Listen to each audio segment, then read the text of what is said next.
ठाकरे बंधूंचे सूर जुळण्याआधीच मिठाचा खडा आम्ही केमछो वरळी म्हणून कुणाचे पाय चाटले नाहीत।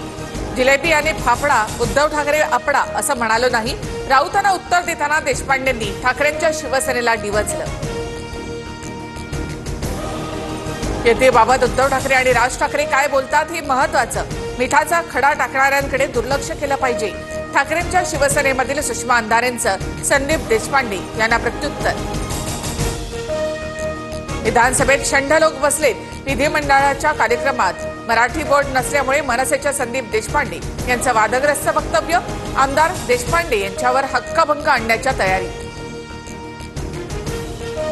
राज्य सरकारच्या कार्यक्रमात मराठी भाषेतील मोठा बोर्ड असतोच। मनसेनं हिंदी आणि इंग्लिशवर आक्षेप घेतला। मात्र हा कार्यक्रम लोकसभेचा। उपमुख्यमंत्री एकनाथ शिंदे यांचा संदीप देशपांडे यांना उत्तर। कोणत्याही व्यक्तीला नाही तर वृत्तीला बोललो। कार्यक्रम केंद्राचा असला तरी महाराष्ट्रामध्ये होता। हक्कभंगाच्या कारवाईला सामोरं जायलाही तयार। टीकेनंतर देशपांडे यांची प्रतिक्रिया।